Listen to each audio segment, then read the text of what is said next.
to appreciate the government because people were in the IDP camps, and the government endeavors so much to make sure people come back and resettle to their original home states.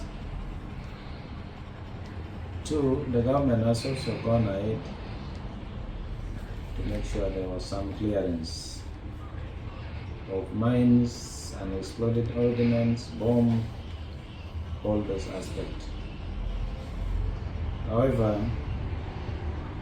we still have some cases that some of our peasants, farmers, at times they are still faced with this challenge of digging out the unexploded ordnance, which are still killing and making amputations to some innocent civilian.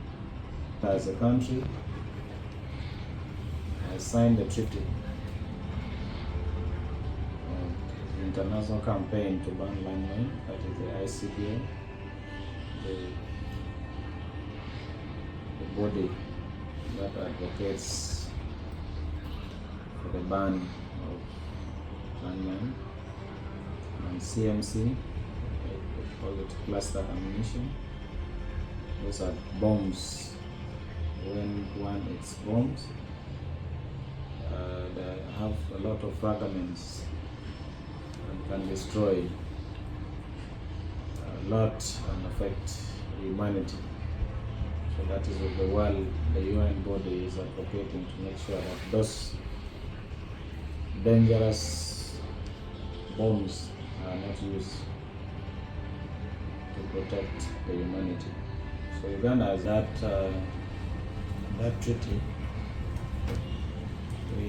There are some obligation that is attached to make sure you do the victim assistance. Under the victim assistance, you need to do mine risk education, medical support, economic empowerment, and advocacy.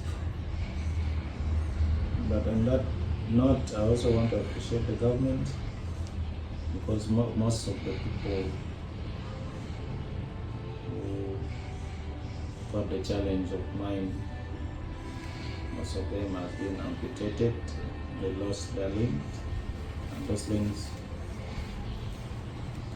through the orthopedic centers, especially the one in Gulu, were able to support the number of victims with replacing their artificial limbs, repair, and giving them new ones. However, the pains that are still silently burning, we just have a mere silence of gun, but the silent war is still there. When you see someone who has killed your relatives, someone who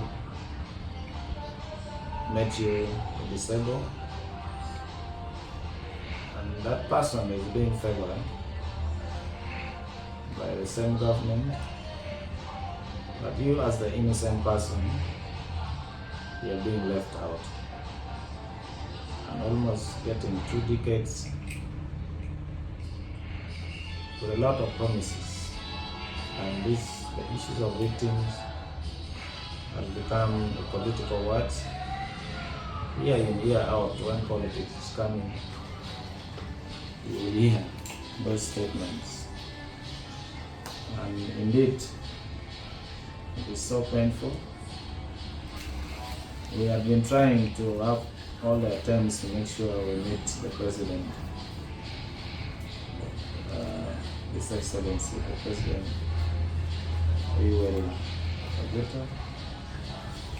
but the people close to him would not give that opportunity to us. I don't know why, but there are rumors and there are people who got money on our behalf on our names, and they're the one fighting us not to make any effort, the president, to hear our issues. The victims are there. They're still struggling to survive. The challenge is when you got disability at the older age, when you already have a family. It's very challenging to raise the family. Many of them whom they are women,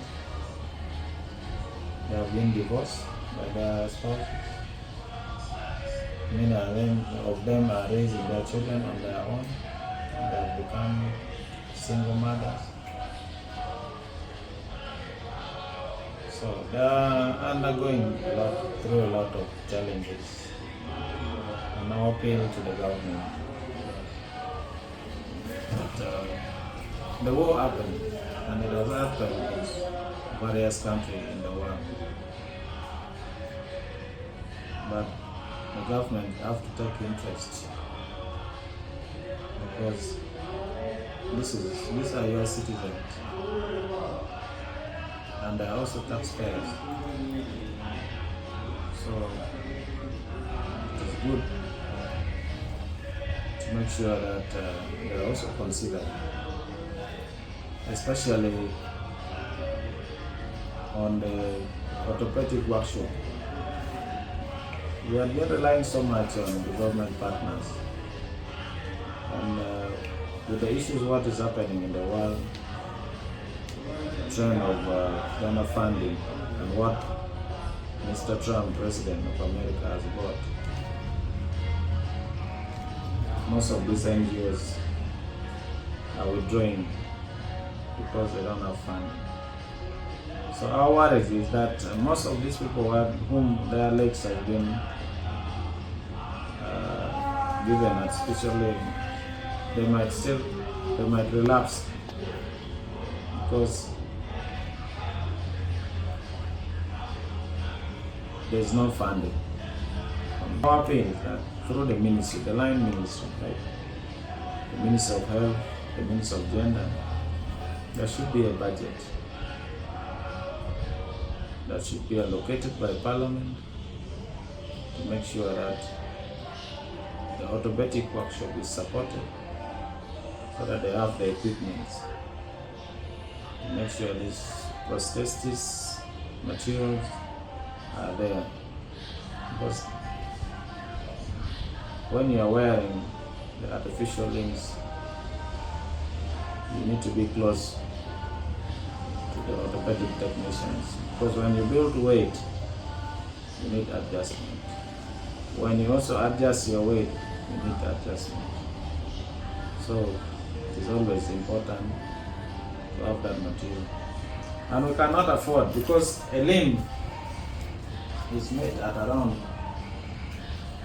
7 million shillings. So imagine a pigeon farmer, for you to get 7 million. It might take you 10 years, and it will be no more. So below knee can take you up to 2.5 million, and that need to be replaced in every 2 years. We have different categories of the victims. There are those one who have been abducted and stayed maybe for 2-3 weeks in the bush. Those one who have stayed for years in the bush. Those one who has been defiled and delivered from the bush and have children, they are also back. And those one who join willingly to be the rebel, they are also there. So for us, the people who has been disabled is our key priority number one. Yes, you can have the trauma, but you're physically fit. You can handle your challenge. But when you lose your body part, your case is completely different. So you cannot be treated. as we have the same problem. And we in turn also feel that the government should also think of putting rehabilitation centers. And those rehabilitation centers should be well equipped, whereby we have different professionals of training in different disciplines, especially the skill training, the issues of mental health. When you go to the hospital here and you look at the records of the people suffering from the mental health issues, are overwhelming. So those are the areas that we look as a victim that the government should consider. Because now the government are compensating people's cows, people's goats, those one who lost their cars, the people whom their land were used for settlement in the camps. Now the actual people whom you are supposed to support them, you are not supporting them. So that is a serious concern that the victim are. But I know this government have the ability and capacity to do whatever it takes to restore hope in the lives of the most vulnerable. And given artificial limbs, you are at least able to go and fetch water, you are able to dig, but when that material which is helping you to move is no more, that means you will relapse and begin strolling, either by use of wheelchair or crutches. That is what I'm calling it, relapsing.